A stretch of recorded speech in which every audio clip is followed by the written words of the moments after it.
Selamat pagi sahabat Alkitab yang terkasih. Marilah kita mengawali hari ini dengan melakukan perenungan akan firman Tuhan. Bacaan Alkitab kita pada hari ini berasal dari kitab Kisah Para Rasul pasalnya yang kelima, ayat 7-11. Kira-kira 3 jam kemudian masuklah istri Ananias, tetapi ia tidak tahu apa yang telah terjadi. Kata Petrus kepadanya, "Katakanlah kepadaku, dengan harga sekiankah tanah itu kamu jual?" Jawab perempuan itu, "Betul sekian." Kata Petrus, "Mengapa kamu berdua bersepakat untuk mencobai roh Tuhan? Lihatlah, orang-orang yang baru mengubur suamimu berdiri di depan pintu, dan mereka akan mengusung engkau juga keluar." Lalu rebahlah perempuan itu seketika itu juga di depan kaki Petrus, dan putuslah nyawanya. Ketika orang-orang muda itu masuk, mereka mendapati dia sudah mati. Lalu mereka mengusungnya keluar dan menguburnya di samping suaminya. Maka sangat ketakutanlah seluruh jemaat dan semua orang yang mendengar hal itu. Kematian yang dialami Safira memang mengenaskan, seperti yang juga dialami oleh suaminya, Ananias. Terdapat 2 persamaan terkait kematian Ananias dan Safira, yaitu pertama, mereka mengalami kematian akibat ketidakjujuran di hadapan Tuhan dan seluruh anggota jemaat. Kedua, kematian yang mereka alami telah menimbulkan ketakutan pada diri setiap anggota jemaat.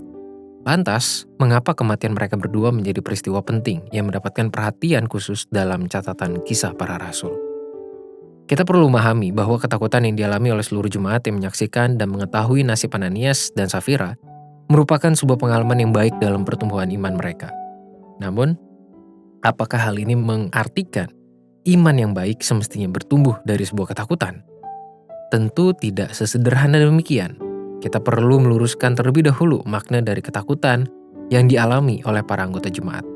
Ketakutan yang ditampilkan oleh penulis Kisah Para Rasul di dalam pasal 5 bukan menekankan pada keterpaksaan jemaat dalam mengikut Tuhan. Justru pengalaman ketakutan yang muncul dalam peristiwa kematian Ananias dan Safira merupakan bentuk kesadaran pada diri jemaat atas dampak dari dosa. Sahabat Alkitab, setelah kita mencermati nilai kejujuran dan soliditas dalam hidup berkomunitas melalui peristiwa kematian Ananias dan Safira, kini kita pun diperhadapkan pada sebuah nilai permenungan tentang konsekuensi dosa. Nampaknya kita perlu mengakui dan merendahkan hati di hadapan Tuhan bahwa entah sadar maupun tidak sadar, kita seringkali bernegosiasi dengan kuasa dosa. Kita pun perlu mawas diri dan memiliki pemahaman yang kritis terhadap segala bentuk perilaku yang dapat mendatangkan dosa. Sungguh sangat disayangkan kalau semakin banyak umat Tuhan yang justru mulai berkompromi dengan dosa hingga menganggap rendah komitmen beriman kepada Tuhan. Cukuplah perilaku Ananias dan Safira yang telah merendahkan kasih Tuhan dan iman kepadanya.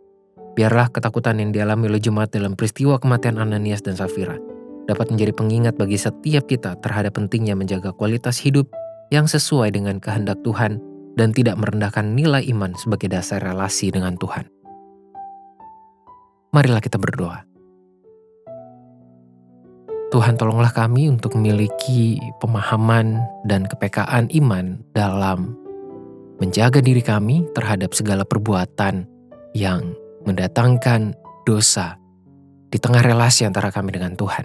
Jangan biarkan kami membangun cara pandang yang mulai berkompromi dengan kuasa-kuasa jahat. Tolonglah kami Tuhan menjadi umat yang setia dan teguh serta penuh komitmen dalam melaksanakan dan mewujudkan nilai-nilai kebenaran firman-Mu. Hanya di dalam nama Tuhan Yesus kami berdoa. Amin.